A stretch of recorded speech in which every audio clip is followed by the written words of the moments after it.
கொண்டு உடனடியாக நமக்கு ப்ரோக்ராமை சீக்கிரம் முடிக்கணும் இல்லையா, அதனால உடனடியாக மன அழுத்தமே என்று பேசுவதற்காக எங்க மைனியை கூப்பிடு, பாட்டி காட்டுக்கிடுங்க. பையா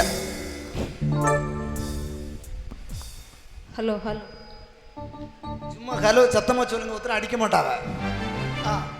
ஆதியில் தோன்றிய அருண் தமிழே, சாதியில்லா சகியே, ஓதுவேன் சபைதோறும் உன் புகழை, நீதி வழங்க வேண்டும் அம்மா உன் மலர்பாதம் சரணம்.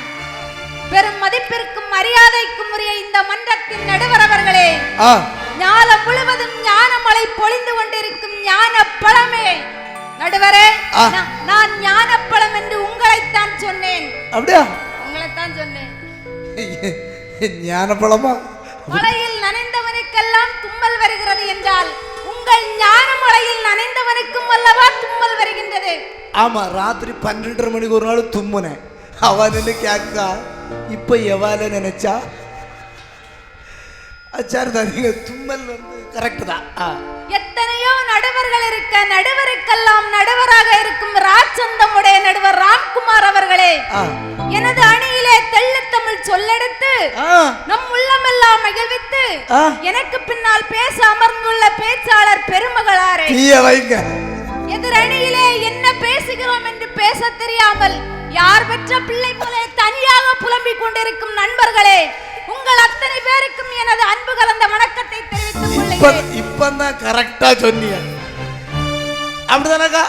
இவ்வளவு நேரம் ஒருத்தர் பேசினா எனக்கு என்ன சொன்னான்னு கடைசியில் ஒன்று சொன்னா, ஏதோ பறவை மேலே போச்சா, இவரு கிலோடு வாய பார்த்தாரா, அப்படி இப்படின்னா இல்லையா? அப்போ அது மாதிரி வந்திருக்கு இல்லையா? ஆலயங்களிலே அன்பர்களின் திருவிழா. என்னது? ஆலயங்களிலே அன்பர்களின் திருவிழா. ஆலயங்களிலே அன்பர்களின் திருவிழா. கூட்டங்களில் ஆங்காங்கே நடக்கின்றது மணவிழா. கூட்டங்களில் ஆங்காங்கே நடப்பது மணவிழா. சுசீந்திரத்திலோ நடப்பது தேர் திருவிழா. நீங்க போனீங்களா? இந்த நாள் போனேன். என்னைக்கு? ஞாயிற்றுக்கிழமை சுவாறு தந்தாவ நடுவரே. சுவாரதுக்கு ஆட சுவாத்து பட்டாளியா? இங்கெல்லாம் சுவார், இங்கெல்லாம் சுவாறு கிடைச்சா மைக்கு கொஞ்சம் இதாகும், கொஞ்சம் குறைச்சிங்க. சுவாரதுங்க ராசாவா? ஆமா, பானகாரமன வாங்கின ஒரு வீசரி தந்தாவ. அப்போ சுசீந்திரத்திலோ தேர் திருவிழா. ஆனால் இந்த பிள்ளையார்புரத்திலோ நடக்கின்றது பட்டிமன்ற திருவிழா. இத்திருவிழாவை செவ்வனவே அரங்கேற்றிக் கொண்டிருக்கும் என் உறவுகளுக்கு மீண்டும் ஒரு வணக்கத்தை தெரிவித்துக் கொள்கிறேன். என்ன வரவா? உறவுகள், உறவு சொந்தங்கள். அப்போ உங்க மாமி, எங்க பாட்டி, உங்க பால்கனி இல்லையா? மூக்குத்தி போட்ட பாட்டி. மூக்குத்தி எங்க போட்டிருக்கு? ஒழுங்கா பாருங்க நடுவரே, கண்ணு தெரியலையோ? கண்ணாவுஞ்சாச்சு நமக்கு. இப்ப மானிட வடிவம் எடுத்தாக ஆணாக இருந்தாலும் சரி பெண்ணாக இருந்தாலும் சரி, எல்லோரும் ஒரு கட்டத்தில் மன அழுத்தம் என்ற ஒரு இதுக்கு நிகழ்வுக்கு உள்ளாகின்றோம். சரி, ஆண் பெண்ணை பார்க்க ஒரு மன அழுத்தம், அந்த பெண்ணை திருமணம் செய்ய அந்த வீட்டில் வருவது பண அழுத்தம். மன அழுத்தம், பண அழுத்தம். ஆண் பிள்ளை ஆனாலும் ஆண் பிள்ளை பிறக்கவில்லையே என்று அதில் ஒரு அழுத்தம். அதுதான் இவ இருக்காம இல்லையா? பெண் பிள்ளையாய் பிறந்து விட்டால் பிரிதோர் வீட்டுக்குத்தானே சொந்தம் என்று அதில் ஒரு அழுத்தம். பாருங்க, பொம்பளை பிள்ளை பிறந்த உடனே கட்டி கொடுக்கணுமே, பெத்து தள்ளிட்டாலே கட்டி கொடுக்கணுமே, அது ஒரு அழுத்தம் இல்லையா? பிறந்த ஆண் பிள்ளை அடிமாட்டு விலைக்கு போக விடாமல் அதை பாதுகாப்பது அது ஒரு அழுத்தம். அழுத்தம் நடுவரே, அடிமாட்டு விலை என்றால் எது என்று உங்களுக்கு தெரியுமா? கேரளா அடிமாட்டு விலைக்கு போறது இல்லை நடுவரே, அந்த ஆண்மகனை நல்ல குணாதிசயத்தோடு வளர்க்கக்கூடியது, அதில் தான் அடிமாட்டு விலை என்று. அதுக்கு அதாவது அவன் துண்டு பிடி குடிக்காம, ரோட்ல உறங்காம, மண்டைய ஒரு மாதிரி தீச்சிக்கிட்டு திரியானும் அப்படி எல்லாம் இல்லாம ஒழுக்கமா வாழ வைக்கிறதுல ஒரு அழுத்தம் இருக்கு. ஆமா, பெண் பிள்ளையானவள் கண்ணால் பேசி கண்டவனோடு கட்டிய நைட்டியோடு ஓடி விடாமல் அந்த பெண் பிள்ளையை பாதுகாப்பதில் அதில் இருக்குது நடுவரே மன அழுத்தம். பொம்பளை பிள்ளை பெத்தாச்சுன்னா எவன்கிட்ட லைனை விட்டுருவா. அப்படி அவ போவாம இருக்கிறதுக்கு அதை பாதுகாக்கணும், அது ஒரு அழுத்தம். இப்படி அழுத்தம் அழுத்தம் அழுத்தம், எல்லா விதத்திலும் அழுத்தம். இதில் எங்கே இருக்கு நடுவரே? இதில் இல்லை மன மகிழ்ச்சி, இதில் இருப்பது முழுவதுமே அழுத்தம் அழுத்தம் அழுத்தமே. பைய தண்ணி பிடிக்கணுமா? அது யாரு நிலாவில போய் சுவாத்த தின்னுட்டு வந்தது? அது யாருங்களோ? அவன் நடுவரே, அவன் நிலாவை எப்படி பார்த்தாரு பாத்தீங்களா? அரை கிளாஸ்ல அந்த அரை டவுசர்ல 1 ரூபா காயின்ல ஒரு வாட்டை கிடக்கும் பாத்தீங்களா? அந்த வாட்டை வழியா நிலாவை பார்த்திருக்காரு. நிலாவை பார்த்து அப்படியா? அப்படி நிலாவை பார்த்து ரசிச்சிருக்காரு. வழங்குமா? நிலாவு அரை கிளாஸுக்கு போறவை எல்லா கொஞ்சம் குறைங்க. எல்லாத்தை விடவும் பெரிய அழுத்தம் நீங்க தான். வாச்சு உங்களை கூட்டிட்டு வந்ததுக்கு அந்த இது. ஆமா நடுவரே, பாருங்க வரும்போது பரப்பிட்டு வெளியே வர எங்க மாமியார் மலைவாத கணங்கா நிக்கியாவ வாசல்ல. எங்க போறா அப்படின்னு பாட்டி கேட்டுக்கிடுங்க. அது பட்டி மாமியார் மலைவாதையா? பட்டிமன்றத்துக்கு போறேன் அப்படின்னு சொன்னேன். எழவுடப்பா என் உயிரை எடுக்கையும் செய்யாம இல்ல. நான் பட்டிமன்றத்துக்கு போறேன்னா அப்பியலுக்கு அங்க அழுத்தம் அழுத்தம். எதுக்குன்னா சோறு பொங்கி கொடுக்க ஆள் இல்ல இல்லையா? அவங்களுக்கு வந்து மகிழ்ச்சியா சரிம்மா போயிட்டு வா அப்படின்னு சொல்ல அந்த மனசு வரல. நல்ல அழுத்தங்கள். சரி அதை விடுங்க. பஸ் ஸ்டாப்புக்கு வந்தா எல்லா ஊருக்கும் பஸ் போகும். இந்த பிள்ளையார்புரத்து ஒரு பஸ்ஸையும் காணல. நீங்க பீச் ரோடுக்கு வரலையா? அப்போ இல்ல, வீட்டுல இருந்தே அப்பதானே வெளியே வர நடுவரே. வந்தேன், ஒரு பஸ் வந்து சரி நிப்பாட்டுனே. அந்த வட்டகரம் பாலம் தாண்டின உடனே பைசாய கொண்டான்னா. நான் சொல்ல ஐயே ஃப்ரீ பஸ் இல்லையா யாருன்னு அன்னை போன்ல கூகுள் பே அனுப்பிட்டானு. இல்ல, எந்த பஸ் ஃப்ரீ எந்த பஸ் ஃப்ரீ இல்லன்னு தெரியுமா? கண்ணா உஞ்சா யாருலையா? இல்ல நடுவரே, சில பஸ்ல வெள்ளை கலர்ல போர்டு மாட்டிருக்கான், அதுலயும் பைசா வாங்க மாட்டான். இன்னொன்னுல ரோஸ் கலர் பெயிண்ட் அடிச்சிருக்கான், அதுலயும் பைசா வாங்க மாட்டான். அப்படியா? நான் நினைச்சேன் சரி இல்ல வெள்ளை போர்டு தானே நினைச்சுக்கிட்டு யாரிட்டு அவன் பைசா கேட்டான். அந்த சொன்னேன் அண்ணே போன்ல கூகுள் பே அனுப்பிட்டான்னு கேட்டேன். கூகுள் பே அவன் ஒண்ணு போனதுக்கு வட்டகர பாலத்துக்கு போடுமா பைசாய கொண்டாமா அப்படின்னு சொல்லிட்டான். அப்போ அதுல ஒரு அழுத்தம், அந்த கண்டக்டருக்கு ஒரு அழுத்தம், எனக்கு ஒரு அழுத்தம். கண்டக்டருக்கு உள்ள அழுத்தம் உங்க அழுத்தம், மொத்தத்துல எனக்கு அழுத்தம். சரி, இந்த ஊருக்கு வந்தேன். லொகேஷன் ஒழுங்கா சொல்லப்படாதா? நான் கொல்லாங்காடா தேடிக்கிட்டு இருக்கேன். கோயில் எங்க இருக்கு அப்படின்னு. கொல்லாங்காடு அதுல சருவள்ளிட்டு இருக்க கோஷ்டி எல்லாமே பார்த்து காட்டுக்கிட்டு இருக்கு.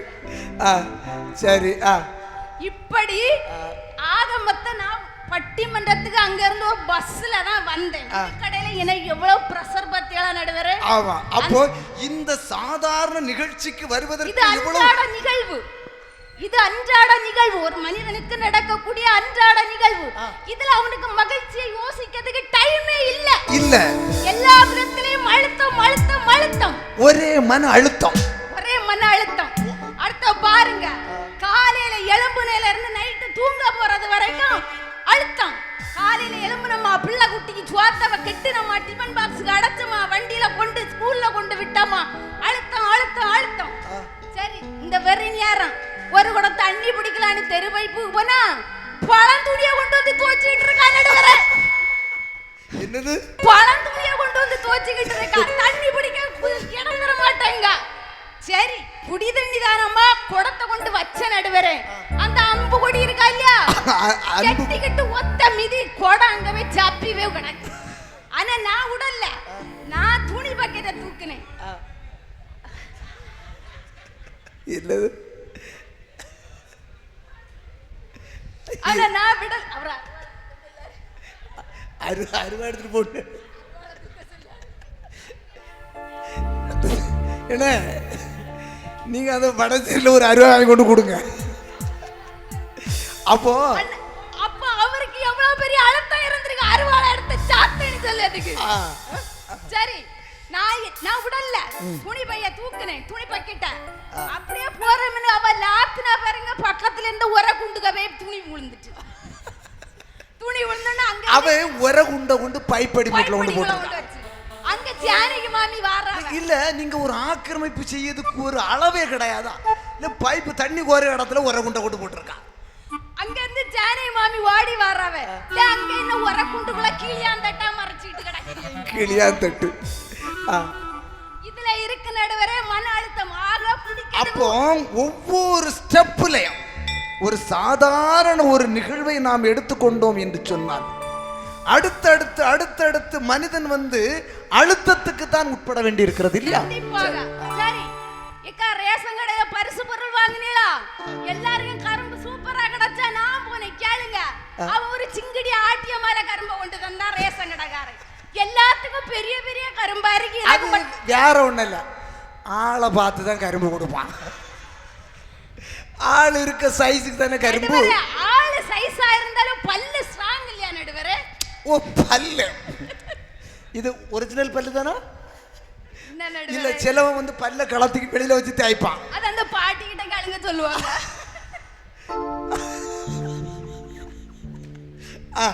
சரி அப்போ மண்ணெண்ண தந்தானா கேளுங்க. ஆட்டிய மேல கரும்ப தந்தான். நான் அந்தால சொன்னேன், என்னடே கரும்பு இப்படி தந்திருக்கிறியா? உனக்கு தேவைன்னா நீ வளைய வச்சு வெட்டிக்கணும். ரேஷன் கடைக்காரனுக்கு அதுல இருக்க அழுத்தம்.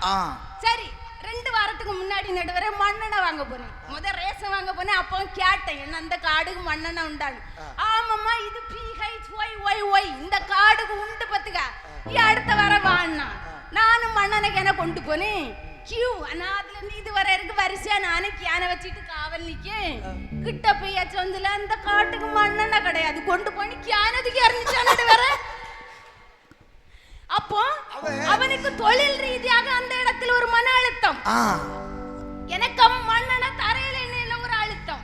அவ மண்ணெண்ணெய் சிந்திச்சவங்க தலையில மண்ணெண்ணெய் சிந்தினாலாவது படிச்சா அது கொண்டு வந்துருவேனே நடுவரே. சரி மண்ணெண்ணெய் இல்லையா நடுவரே?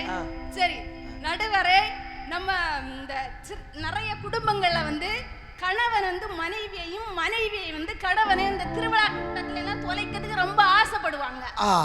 பாத்துக்கிடுங்க. அதாவது சுசீந்திரம் உண்டோ, மண்டகாடு உண்டோ, சாமிதப்பு உண்டோ, இப்படிப்பட்ட அந்த சம்பவம் அதை கூட்டிட்டு போகும்போது அழகா வாமான்னு கூட்டுவான். ஆமா, எனக்கு அந்த சம்பவம் நடந்திருக்கு பார்த்துடுங்க. உங்களையும் கூட்டிட்டு போனாவளோ? ஆமா நடுவரை, சொல்ல வரதை கேளுங்க. நானு என் பையனை என் வீட்டுக்காரரும் போன மண்டகாட்டு கழிஞ்ச வருஷம் 10ஆம் திருவிழா. பொதுவா 10ஆம் திருவிழாய் போனா நல்ல கூட்டமா இருக்கும். பாத்தீங்களாக்கா, அங்க மனுஷன் சாமியே கும்பிட முடியாது.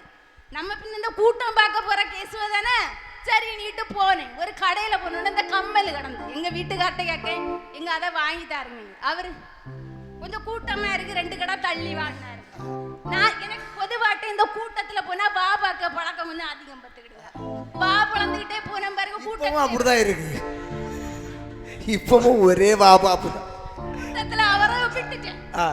போன் அடிச்சு போன் வந்து அவர் எங்க நிக்காருன்னு சொல்ல மாட்டாங்க, மிச்சம் எல்லாத்தையும் சொல்லு. நீங்கள் தொடர்பு கொண்ட வாடிக்கையாளர் வேறொருவருடன் தொடர்பில் இருக்கிறார். இப்ப ஒரு போன்ல இது ஒரு பத்தியா உங்களை யாராவது போன் பண்ணா சைபர் கிரைமாக இருக்கலாம் அப்படி இப்படின்னு. நம்ம ஒரு அவசரத்துக்கு போன் பண்ணா கூட சீக்கிரமா அந்த தொடர்பு கொள்ள முடியவில்லை. அதுல இருக்க அழுத்தம். சரி திருவிழா கடையில காணலையே நீட்டு நானும் ஓடினேன் தேடினேன் மண்டைக்காட்டு கடற்கரை அருகே ஓடினேன். சாடிட்டேன் காணவில்லை என் மணாளனை. உங்கள் மணாளனை காணவில்லை. கண்ணாளனை காணலை. கடலில போன மகன் இன்னும் வர காணோம் என்று கதறிகளுதாளம்மை சிவனே ஐயா.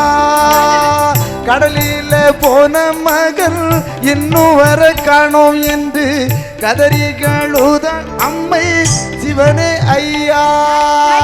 ஆளை கூட்டிட்டு வந்தா யாடு வாசியை கூட்டிட்டு வந்திருக்கிறியா? கூட்டத்துல யாருக்கா கல்யாணமும் பண்ணி வச்சிருவாரு போல இருக்கு. நான் வந்து மௌனி கல்யாணம் நல்ல வாசிப்பேன் தெரியுமா? அதே தப்பா அன்னை படிச்சேன். நான் கேட்டுட்டு தான் இருந்தேன் மௌனி. சரி அப்ப இந்த மண்டைக்காடு கடற்கரையில பாருங்க இந்த கம்பு கட்டி சொல்லுவாங்கல்ல, ஏக்கா சோப்பு சேலக்கா அங்க போவாத, ஏ சுடுதார் புள்ள கடலுக்குள்ள போவாதன்னு சொல்லுவாங்க பாத்தீங்களா? ஆமா. நானு கடற்கரையில போய் நின்னு தேடிக்கிட்டே இருக்க வீட்டுக்காரர் எங்க இருக்காரு அப்படின்னு சொல்லிட்டு. ஒரு 6 அடி உயரம் இருப்போம் இல்லையா? ஆமா இருக்க இல்லையா நடுவரே? திடீர்னு அங்க இருந்து மேல அந்த கம்புல இருந்து போலீஸ்காரர் எல்லாரு ஏக்கா சுடுதார் போட்டாக்கா நீ அங்க என்ன பண்ண அங்க வா அப்படின்னு நானும் அந்த நம்மளதான் கூப்பிடாரு போலுங்க கிட்ட போனேன். அது பார்த்தா என் தம்பி பத்துடுங்க இல்ல தம்பி நானும் அத்தானும் கோயிலுக்கு வந்தோம் பத்துக்க அத்தான தொலைச்சிட்டோம் பத்துக்க கூட்டத்துல. ஐயா அவர் இப்பதான் மைக்கில வா பேர சொன்னாரு நீ எங்க போற அப்படின்னு. ஐயா இல்ல தம்பி நான் கவனிக்கல பத்துக்க. சரி என்ன 50 ரூபாய் கூடி பஸ் ஏறி வீட்டுக்கு போயிருன்னு சொன்னான். நானும் பஸ் ஸ்டாப்புக்கு வந்தேன். பார்த்தா என் வீட்டுக்காரன் பையனை பைக்ல போறாவ. யார மாப்பிளைய லே நில்லு நில்லு வாழ்க்கை தந்தவனை வாழை என்று புருஷனை போல என்று வசை கூறு காலம் ஆச்சே சிவனே எங்கள் ஐயா வசை கூறும் காலம் ஆச்சு சிவனே ஐயா.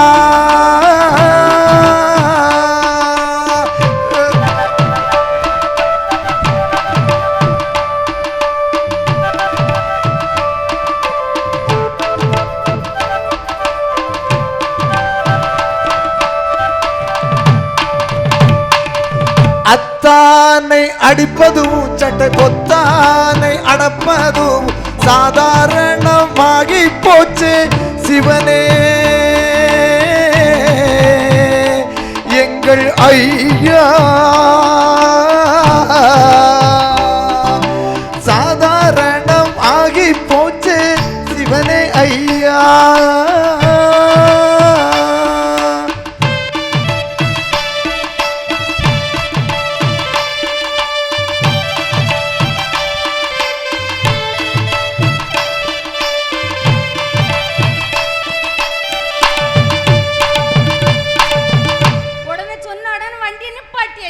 அந்த பையன்ட கேக்கலே இருந்தாலும் உனக்கு அம்மா மேல பாசன்னதே இல்ல பத்தியா அம்மையை தேடுவோம்ப்பா அம்மைய கூட்டிட்டு போன்னு சொல்லதுக்கு உனக்கு ஒரு வாய் வரலையேன்னு உடனே அந்த பையன் சொல்லலாம் எம்மா நான் அப்பா கிட்ட சொன்னேம்மா அப்பாதான் உங்க அம்மைக்கு இருக்க வாய்க்கு டெல்லி வரைக்கும் லிஃப்ட் கேட்டு போயிருவா நான் இருக்க சூரங்குடி தானே ஃப்ரீ பஸ்லனாலும் வந்துருவா வான்னு கூட்டிட்டு போயிட்டேன்.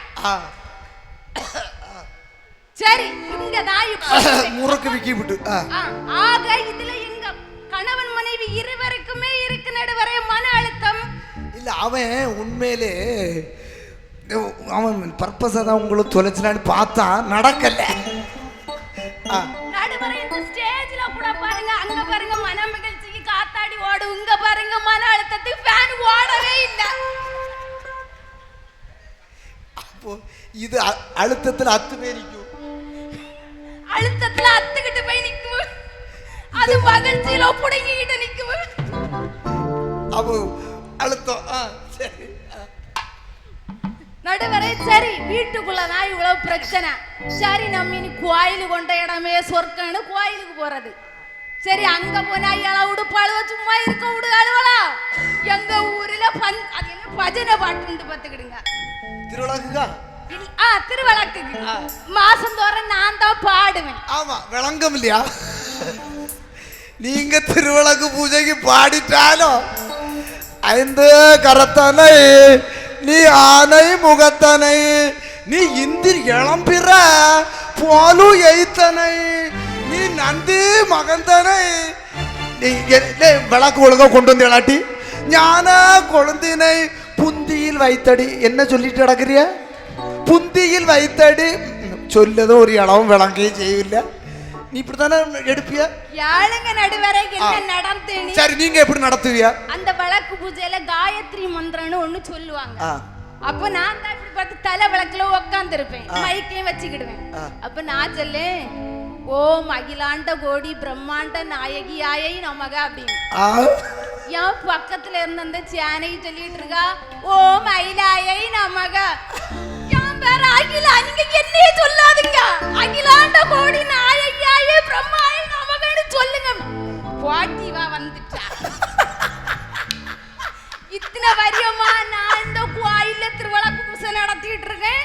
ஞாத்தகி வந்தவா என்கிட்ட இப்படி சொல்ல மந்திரத்தை தப்பா சொல்லா மாமி அப்படி சொல்லாதுங்க மாமி, இப்படி சொல்லுங்க.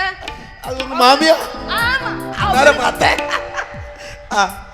அவளுக்கு வந்திருக்க பௌர பேரு. எப்படி அவளுக்கு வந்திருக்க பௌர பேரு? அந்த சின்ன பிள்ளைகளை முன்ன வச்சு இல்ல, நீங்க அந்த திருவிளக்கு பூஜைக்கு போகும்போது லிப்ஸ்டிக் போடுவீங்களா? யார் நடுவரே அப்படி கேக்குறியா? எனக்கு புரியல. இல்ல, அது சில அந்த மாதிரி இதோட பார்த்த உடனே தான் சில லேடிஸுங்களுக்கு கோவம் வரும். சரி போறோம். அப்போ கோயில்ல போய் எங்க மன அழுத்தத்தை சாமி கிட்ட வேண்டி ஒரு மந்திரத்தை கூட ஒழுங்கா சொல்ல விடுவாளா நடுவரே? அப்போ அங்க அழுத்தம் குடும்பமே சுத்தி இருந்து மன அழுத்தத்தை தருது. சரி சரி, இதுதான் இப்படின்னு சொன்னா நம்ம கவர்மெண்ட் அழகா ஒரு திட்டம் அறிவிச்சு பாருங்க, 100 நாள் வேலை திட்டம். ஆமா, இங்க ஆளு உண்டா? 100 நாளுக்கு போறேடா. சரிதான் நடுவரே, இந்த என் பிள்ளைய ஸ்கூல்ல கார்டன் கோட்ல கொண்டு விட போவேன் பார்த்துக்கிடுங்க. அந்த அத்திக்கடை பஸ் ஸ்டாப்ல இருந்து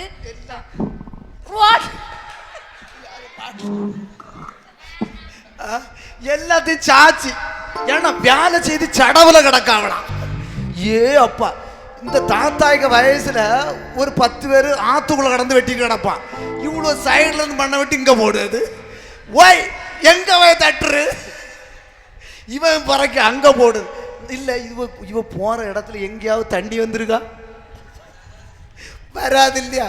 ஆனா என்னன்னா நல்ல அழகான உறக்கம் கேட்டேளா? அங்க இவ அவளை சொல்லுது, ஏக்கா மற்றவா அணைஞ்ச பெருமாளுக்கு பேற்றாளாம் இல்லையா? இவன் அவன் இப்போ ஒழுங்கா வேலைகளுக்கு போகும் இல்லையா? அவன் ஐயே, அவனுக்கு இப்போதான் ஆசாரி பள்ளத்தில் கொண்டு காலை எடுத்து போட்டுருக்கு. இப்படியே தானே நீங்க பூரா அந்த நடுவரே, நாங்க அப்படி போனாலும் எங்க மனசுக்கு இருக்க வியாதனை இப்படிப்பட்ட பாட்டிமார்கிட்ட சொல்லிதான் ஆத்த வேண்டியதா இருக்கு. கெட்டினவன்ட்ட சொன்னா ஆற மாட்டேங்குது. பாருங்க, இங்க இருக்க அக்காமார்களுக்கெல்லாம் இன்று மட்டும் தான் கேரண்டி. நாளை தை 2ஆம் நாள் சபரிமலை அது யாரு சாமிமாரெல்லாம் பள்ளிக்கட்டு சபரிமலைக்கு கல்லும் முள்ளும் காலுக்கு மெத்தை சுவாமியே ஐயப்போ ஐயப்போ சுவாமியே. இன்னைக்கு இன்றே கடைசி நாள். எதுக்கு? இவ்விய மன அழுத்தம் அதிகமாவதுக்கு இன்னும் எத்தனை நிமிடங்களே உள்ளது? மணி எங்க? மணியை கலந்துட்டு போயிட்டான். அழுத்தம் அழுத்தம் ஆக்கர் கடை கொண்டு போன அழுத்தம். மணியன் கலந்துட்டு போயிட்டான். துண்ட காணும் துளிய காலம் தூக்கு போடும் மணிய காலம். எல்லடி செஞ்ச நடுவரே, அந்த தம்பி ஒரு காதல் சொன்னா பாத்தீங்களா? பல்லு தேய்ச்சாத ஊத்த காதல். அவனுக்கு விளங்குமா நடுவரே? நல்லா இருக்கவரே ஒழுங்கா வாழ வழி இல்லாம சுத்திக்கிட்டு தெரியும். இவரு பல்லு தேய்ச்சாம அந்த லவ் பண்ணி அவரு படுக அவஸ்தை. அடுத்து அப்போ இப்படி போய் எடுத்து இப்போ இந்த குடும்ப உறவுல இன்னைக்கு எல்லாம் கணவன் மனைவி வாழ்க்கை நேர்மையா உள்ளபடியா இருக்கா? கணவன் மனைவிக்குள்ள கட்டுண்ட காதல் இப்ப எப்படி இருக்கு? நாரிக்கிட்டு இருக்கா. அப்படின்னா நீங்க என்ன சொல்றீங்கன்னா கள்ளக்காதல். நடுவரை இதை சொல்ல மறந்துட்டேன். நல்ல காதல் அழகாக இல்லாவிட்டால் கள்ளக்காதல் ரசமாக பாய்ந்து கொண்டுதான் இருக்கின்றது இன்றைய சமுதாயத்தில். நடுவரே பாருங்க, கல்யாண வீட்டுக்கு ஒருத்தையும் ஒய்ஃப கூட்டிட்டு வரான். எப்போ? மத்தியானம் கெட்டு முகூர்த்தத்துக்கு சாயந்தரம் வீடு கணக்கு சைடு கேப்ல ஒண்ணு அங்க பாத்திருப்போம்ல, அத கூட்டிட்டு வரான். இதுல எது உள்ளது நடுவரே? இத நீங்க என்ன பாத்தியா கேக்குறியா? இது அப்படியே பார்த்துக்கிட்டு வசமா என்ன பாக்குறிய நடுவரே? அந்த பெண் பார்க்கும் போது ஃபர்ஸ்ட் நம்ம வீட்ல உள்ளவங்க மாப்பிள்ளைய பாப்பாங்க. அவன் சந்தனமும் மஞ்சளும் கலந்த கலவையாக செவச்செவன்னு அது ஒரு கலர்ல இருப்பான். கனகராஜன் மாதிரி இதே ஆள் இல்ல. இப்படி கலரா இருக்கவே சென்னையில ஒரு சீனி கிழங்க பார்த்து வச்சுக்கிட்டு இருப்பான். அப்ப இவன் சீனி கிழங்க கல்யாணம் பண்ணணுமா, மஞ்சளும் சந்தனமும் கலந்த பெண்ணை கல்யாணம் பண்ணணுமா நடுவரே? இன்னைக்கு அந்த ஒழுங்கான கணவன் மனைவியினுடைய அந்த இல்லற வாழ்க்கையிலே பிரிவுகள் இருப்பதால் கள்ளக்காதல் பெருகிட்டு. அப்படிதானா? இப்ப இதுல வேற லிவிங் டுகெதர்ங்கிற ஒரு வாழ்க்கை தத்துவம் போயிட்டு, இதனால ஒவ்வொரு குடும்பங்கள்லயும் கஷ்டம். ரெண்டாவது 2 பேருக்குமே குழந்தை இருக்கு. அந்த பிள்ளைகள் என்ன பாவ நடுவரை செய்து அந்த பிள்ளைகள் எல்லாம் அதுல இவர்களால அந்த பிள்ளைகள் அல்லவா பாதிக்கப்படுகின்றது. ஆகவே வேற ஏதாவது பாயிண்ட் வச்சிருக்கீங்களா? வேற ஒண்ணும் இல்ல. சரி, அப்ப வீட்டுக்கு போங்க. வீட்டுக்கு போங்க. போலாம். தீர்ப்பு என்னன்னு தெரியாம எப்படி போற? இவ்வளவு நேரம் தொண்டகிலியே பேசிட்டு இருந்தியா? சரி நடுவரே, எப்படியும் வாழலாம் என்பது வாழ்க்கை அல்ல. இப்படித்தான் வாழ வேண்டும் என்பதுதான் முறை. ஒவ்வொரு கணவன் மனைவியும் இப்படித்தான் வாழ வேண்டும் என்று அவர்களுக்குள் ஒரு வரையறையை அமைத்து இல்லறத்தை நல்லறமாக கொண்டு சென்றால் அந்த இல்லறத்தில் மகிழ்ச்சி இருக்கும். ஆனா இன்றைய காலகட்டத்தில் அப்படி அல்ல. இன்பத்தை விடவும் துன்பமே, மன அழுத்தமே அந்த குடும்பத்தில் அதிகமாக உள்ளது. ஒண்ணு பார்த்தீங்களா? அந்த தம்பி சொன்ன அந்த குடும்பத்துல, இந்த கூட்டத்துல யாராவது மகிழ்ச்சியா இருக்கிறவங்க கை தூக்குங்க. இப்ப நான் சொல்ல, மன அழுத்தத்துல இருக்கவங்க எல்லாரும் கை தூக்குங்க. பாத்தீங்களா? அந்த தம்பி ஒரு ஆள் கூட தூக்கல. எனக்கு ஒரு ஆளாவது அது அந்த பையனை கூட்டிட்டு போயிட்டாங்க. இதுதான் நடுவரை இன்றைய காலகட்டத்தில் உள்ள குடும்பங்களின் நிலை. ஆகவே இக்காலத்தில் அல்ல, எக்காலத்திலும் குடும்பத்தில் மன மகிழ்ச்சி இருக்காது. மன அழுத்தமே மன அழுத்தமே மன அழுத்தமே என்று பேச வாய்ப்பளித்தமைக்கு நன்றி கூறி விடைபெறுகிறேன். சபாஸ் சபாஸ்.